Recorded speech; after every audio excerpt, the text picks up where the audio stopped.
NEWS.MC on Monaco Info is brought to you by Monaco Legend Properties. Our exclusive interview with the personalities making the Principality. My name is Louis Delétraz. I'm a professional racing driver. So I'm from Geneva, Switzerland. My father was a race car driver when I'm born, so I guess that's where my love for motorsport started. I grew up on racetracks with the smell and the sound, so I guess I didn't fall far away from the tree, as we say in French. I studied economics. The school was called École Moser in Switzerland, in Geneva. It's only economics, all the topics. It's just before university, so I have my diploma, which we called maturity in Switzerland. I could go to university, but at that time of my career, it's the time I became professional, so I made the decision to just stick with racing. But I think that part of my life, the studies, and was very important also for alongside my sport. It was always a condition. I need to do well at school to be allowed to race. When you start so young, so I was 8 years old when we started racing in soapbox. It's even different before karting. I mean, you're too young to make a decision for yourself. So it was always a criteria, and I'm very thankful they pushed me to it, because you see a lot of drivers and athletes nowadays who did not go to school and don't make it, and I think it's a big problem. So I'm glad it worked out for me, but I'm also glad I went to school. I did 4 years of karting in Switzerland, and then went into single-seater, Formula 4, Formula 3, Formula 2. Had a lot of different names, but yeah, I ended up doing 4 years in Formula 2. And then I switched to endurance racing, which has been very successful last 4 years. So that was more or less the path, but did some Formula 1 before, and now endurance racing. Currently I'm racing in endurance racing, so I do the 24 Hours of Le Mans, which is our biggest event. My main championship this year is IMSA. It's the American Endurance Championship, so I have 9 races over there. And then I race in Europe in the European Championship as well. Motorsport is of course about speed, talent, but in the end there is a lot of teamwork. We have a lot of engineers, mechanics. We need to understand how a race car works. The driver can develop the car with its feelings. You know, you feel everything through your butt pretty much. That's how you feel the G-force and how you need to set up the car to go fast. Also, we work with teammates, 24 Hours Le Mans, with 3 drivers in the car. So you want to find the best car for everybody. It's not only about yourself, you need to share. And I think that's a big part of the motorsport, because if you fight inside your own team, it will never win. I'm 28 years old, and my goal is, of course, to win 24 Hours Le Mans overall. I won it in my category, actually this year for the first time. But you know, there's a Hypercar, which I race in America, but I would like to win Le Mans overall in all the big races around the world, all those big events, which I think every driver dreams about.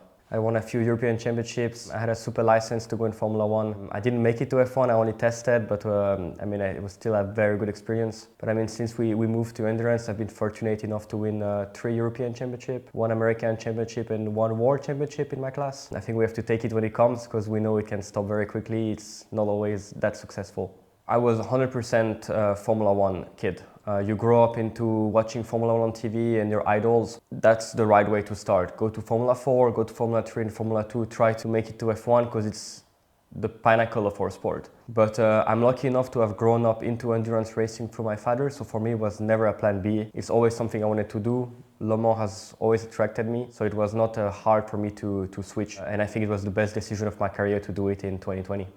Le Mans is an amazing race and probably one of the best of the world because of all it involves. 24-hour racing, day, night, rain, dry, teammates. Obviously you get tired. The mental aspect is as big as the physical aspect. What's very important is to work well with your teammate. You know, you have a lot of driver changes because every 2.5 hours, 3 hours you change drivers. For example, if my teammate is bigger than me, I have a little seat for me basically, which is molded to my shapes. And you go in, you have 20 seconds to change driver, take off the belts, put in the belts, and go again. So it's a very short time, and you're not allowed any mistakes. Le Mans is so special because it's a street track, 13-kilometer long street track, high speed, low speed corners, obviously long, and you have traffic. You have a lot of, so I drive in prototypes. You have GT cars which are 20-30 seconds a lap slower than us, which you will overtake for 24 hours, and you have to obviously take care of it, and in all those corners is hard to manage sometimes. Right now, the endurance racing is probably its golden age. My future hopefully will be the next 10-15 years in those championships with those hypercars. I currently drive for Cadillac in IMSA in America, which is a really great place to be, I believe. Ideally, I would like to do both the World Championship and the Endurance Championship in the same time, which is about 15-16 races, and if I can do this for the next 15 years, I'll be very happy. of course, if more opportunity comes, I will never say no.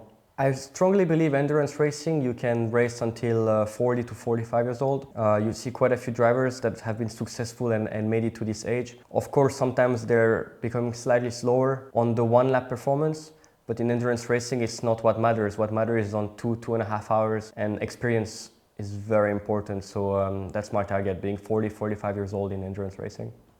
You know, in 2021 at Le Mans 24 hours, so it was my second participation. We led the race for 23 hours and 58 minutes. In the last lap, the car stopped. We retired from the race. We were 1 minute away from winning Le Mans. This was the hardest moment of my career. I still cannot believe today it happened, especially at Le Mans 24 hours, which is the biggest race. Everyone wants to win. And those moments, they teach you that sometimes you deserve it, but it doesn't happen. It's not your fault, but it's what it is. You have to keep working. You have to go again. You want to stop maybe, you think it's unfair, but that's life. So that's why I came back every year, and now we're in 25 and we won, but I want much more than this. But I will never forget this moment. As I say, motorsport is 80% of bad moments and 20 of fantastic ones.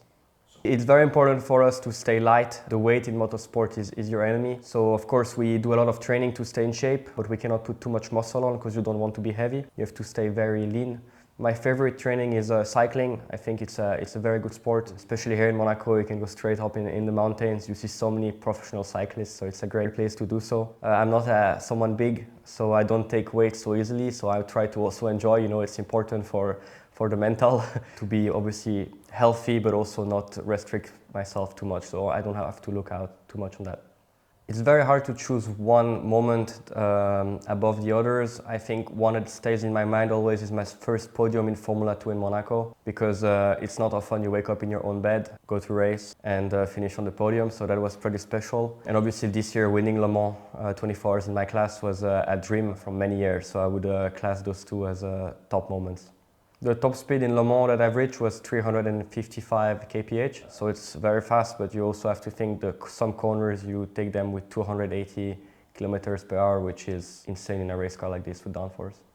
My post-racing career, I'm not 100% sure what I want to do, but you know, I feel like if I make my career until 45, I think my goal will be to maybe step out of it, focus more on my family, on friends, because obviously, you know, when you're so competitive right now, it's over 200 days of travel per year, away from home, away from friends, away from family. We're very lucky. I love what I do. I would never change it, but I think when you reach the end of your career and you gave everything for it, maybe I would like to step out and do something else, but time will tell.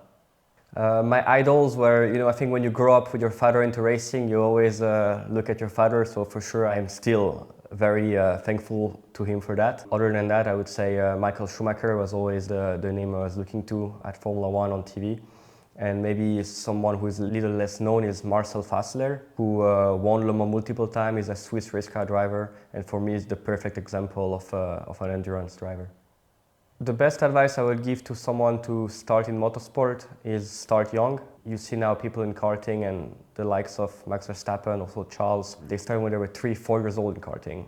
The earlier you can develop this feeling, and obviously never give up, because motorsport is 80% of bad moments. It's very hard to win, it's very competitive like any sport. It just makes the good moments, the victories, even better and even sweeter. So yes, there will be hard times, but if you believe you have talent, just go for it. The evolution of the industry is very interesting right now. I think there's so many different technologies every day coming out. We race currently hybrid cars. Obviously there's electric cars with the Formula E. There's only petrol cars. There's hydrogen coming. What will be the future, I don't know, but to be involved in this and be part of the day-to-day development of those race cars, knowing maybe in 10 years this technology will be used on the road for everyone, for safety, for a more green future, is a great challenge, and hopefully we can make a difference in the future. Well, the first time I moved to Monaco, you know, all you see on TV, especially for me, is the Formula 1 race. So first thing I did was go have a run on the racetrack and look at it, because I did not race in Monaco until I moved here. So that would be my first memory when I moved here. And then, of course, trying to learn a new city is always an experience. What I find amazing about Monaco is, I mean, that was the big difference for me. Geneva has a lake, but we don't live close to the sea.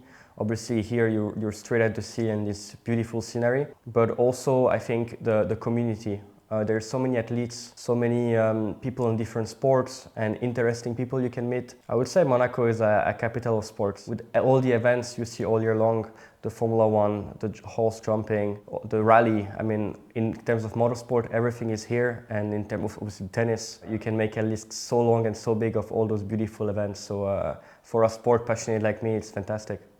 Monaco is definitely home for me. I really enjoy spending time here. I think all year long you can have activities. Obviously it's beautiful, people are nice. I love still Switzerland. I think I'm lucky, it's a great country, very quiet, very pretty, and obviously my family and friends are there, so I will keep coming back, but I don't see myself living anywhere else.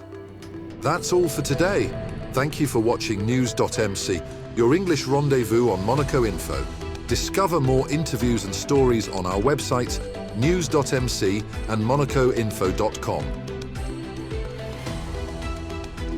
This show was brought to you by Monaco Legend Properties.